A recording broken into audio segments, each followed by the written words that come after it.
The first complaint about my tree came in the form of a crumpled sticky note shoved into my mailbox, written in glitter pen and signed Concerned Neighbor. I knew it was Karen.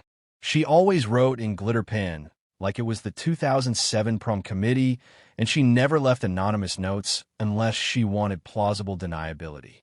The note said my oak tree, an old, wide, glorious beast that shaded my front yard like an umbrella made by nature herself, was causing visual clutter and threatening the harmony of the block. Whatever that meant. The tree had been there for longer than any of the houses on the street, probably older than the water pipes and definitely older than Karen's obsession with landscaping symmetry. It was spring. Birds were nesting. Leaves were blooming. And here came Karen, clipboard in one hand, dog leash in the other, doing her morning patrol like a security guard in a gated garden utopia. She stopped in front of my yard, squinted at the branches like they owed her rent, and scribbled something on her notes. 2 days later, I got an official letter from the HOA with a printed photo of my tree and a list of vague infractions. Overgrowth, shade encroachment, and unapproved natural décor were all listed like crimes against suburban humanity. They gave me 10 days to trim it back, or face escalating fines. I stared at the letter while sipping my coffee and thought about all the things this tree had given me. Cool shade in summer, privacy from street traffic, a home for squirrels who occasionally launch surprise acorn attacks on my unsuspecting mailman, and a sense of peace that Karen's existence repeatedly tried to annihilate. Cutting it down wasn't an option. Trimming it might have been, if they'd asked nicely. But Karen didn't do nice. She did threats dressed up in fake smiles and passive-aggressive policies. I wasn't going to play along. Not when the tree had more personality than half the HOA board combined.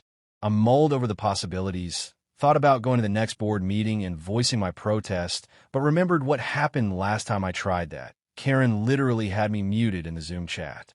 No, if I wanted to save my tree, I needed to speak a language Karen understood. Something bold, something public, something that would make her regret ever looking at a branch with disdain. That's when the idea hit me like a squirrel to the shoulder. Christmas, or rather, Christmas in April. I drove to the hardware store and loaded up on every string of white lights they had. Classy ones. The kind people use to wrap fancy trees outside wedding venues and hotels. I bought timers, extenders, zip ties, and even some of those twinkling icicle lights people always hang from their gutters.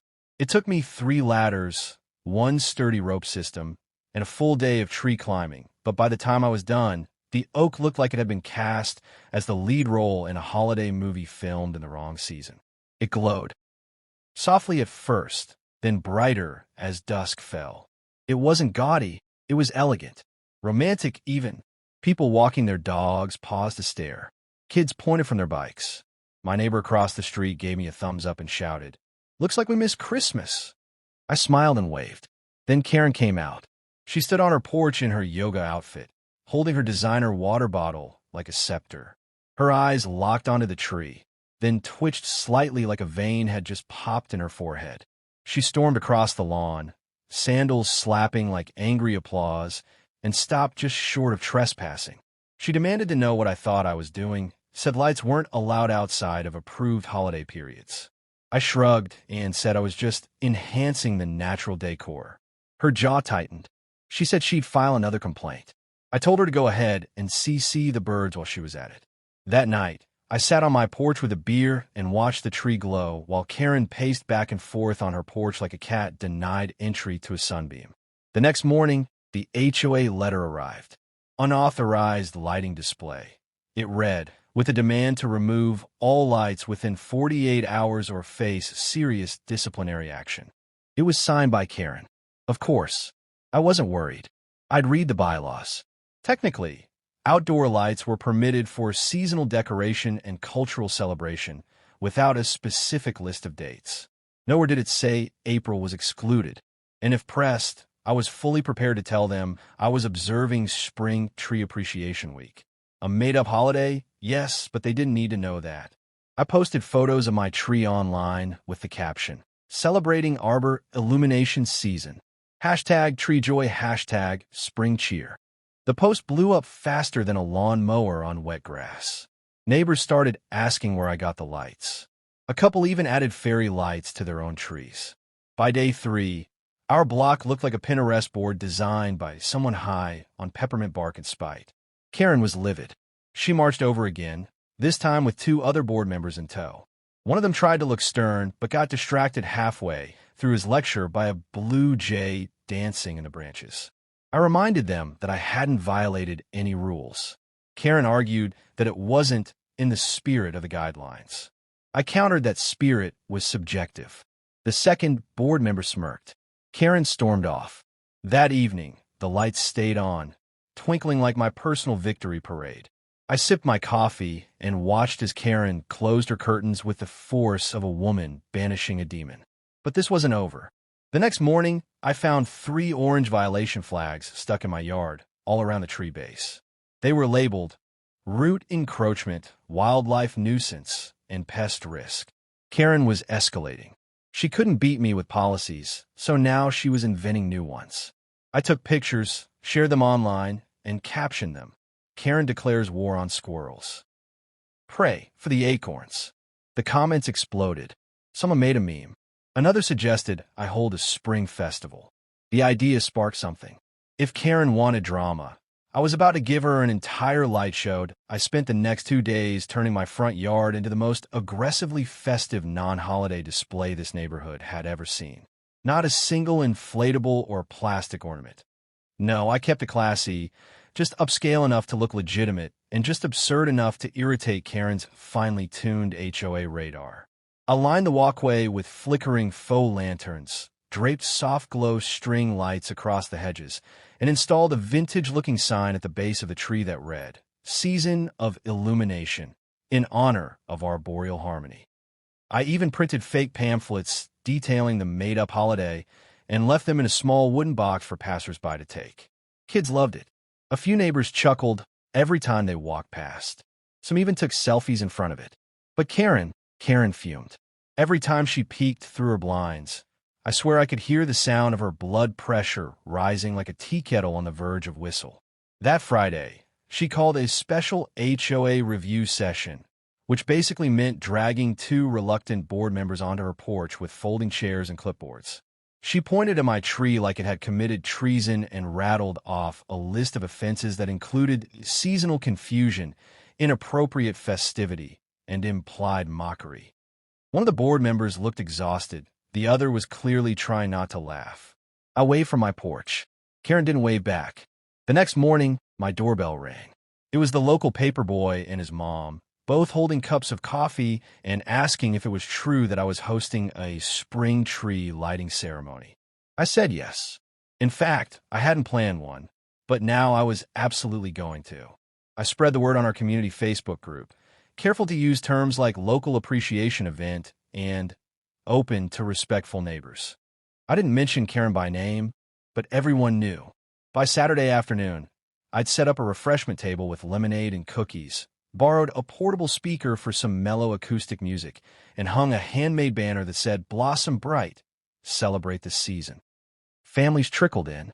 Lawn chairs appeared. Someone brought a ukulele. Kids drew with chalk on the sidewalk while grown-ups sipped their drinks and commented on how nice it was to have something lighthearted in the neighborhood for once.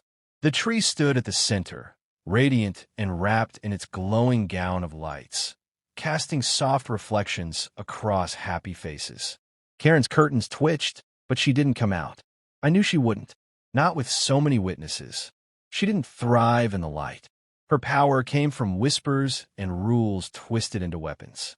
But Karen never stayed quiet for long. On Monday morning, I found a stack of printed photos in my mailbox. Pictures of the gathering, circled faces, highlighted phrases from the HOA guidelines.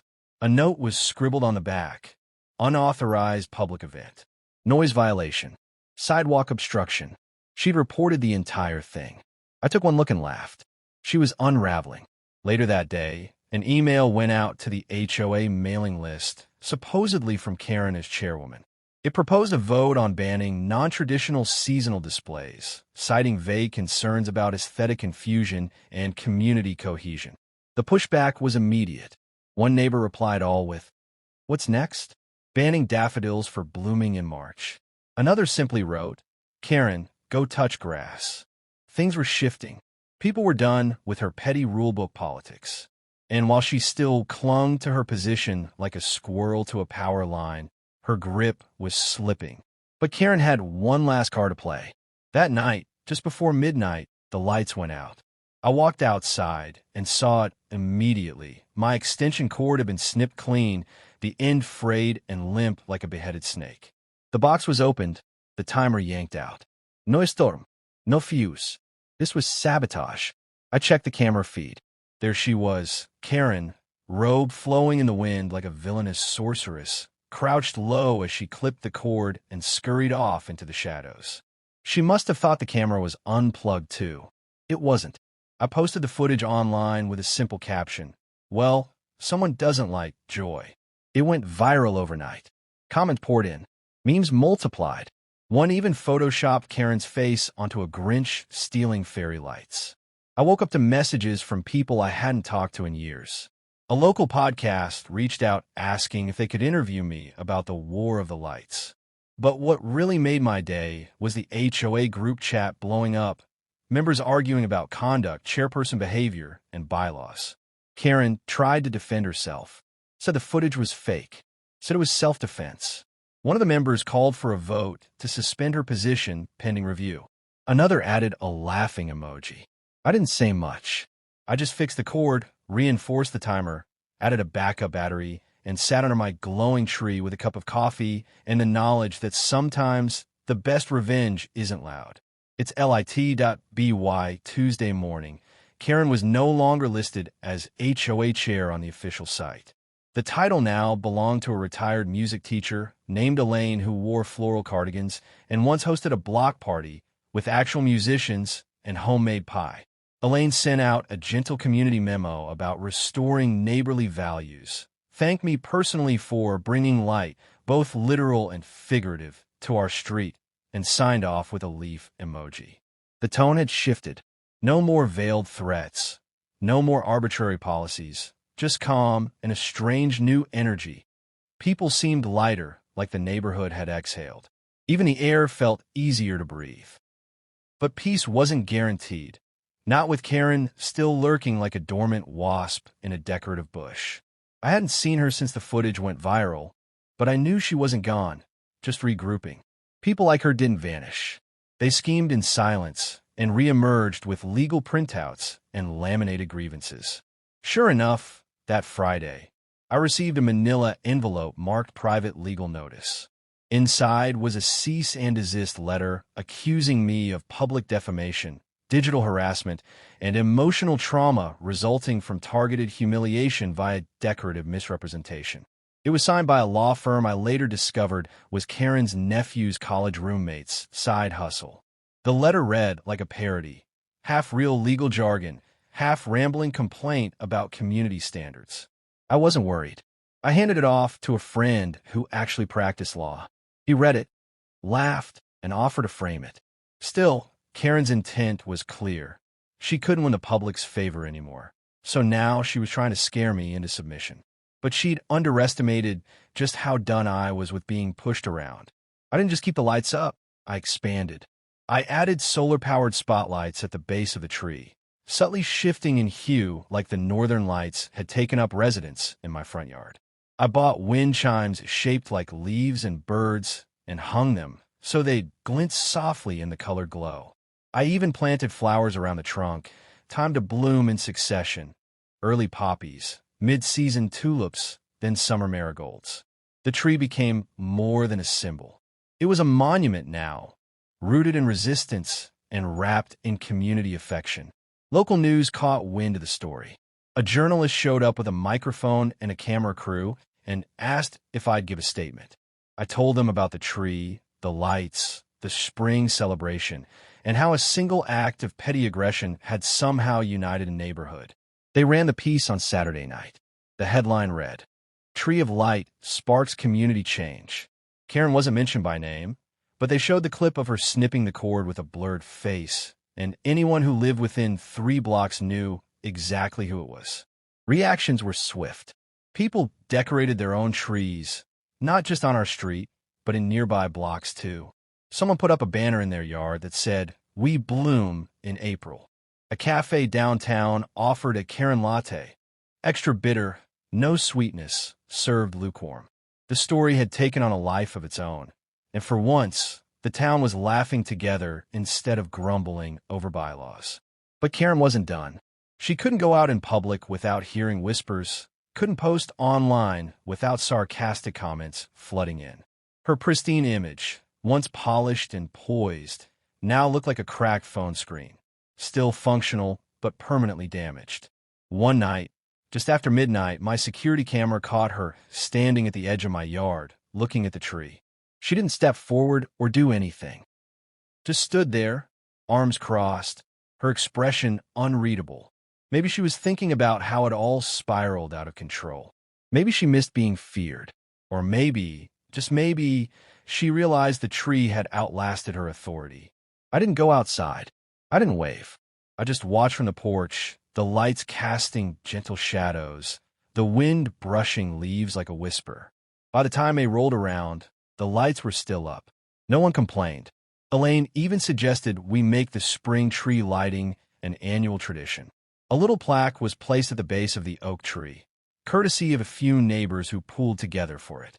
It read, "In celebration of community resilience and leafy perseverance."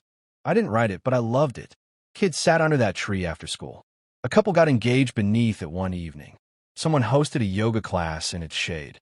The tree had become what Karen never could, a symbol that brought people together instead of pushing them apart. And as for Karen, she eventually moved out. No big announcement. No sale sign in the yard. One day she was there. The next day, a moving truck blocked the street for hours. A teenager from down the block said he saw her arguing with the movers about who scratched her patio furniture, but no one else paid much attention. The street was too busy enjoying the warmth, the laughter, and the glow of a tree that refused to be trimmed. Weeks passed, then months. The lights dimmed a little over time, as lights do, but I never took them down, because sometimes a little stubborn shine is all it takes to keep the darkness at bay. And sometimes the best way to fight a demand to cut down what you love is to make it shine so brightly the whole world wants to protect it too.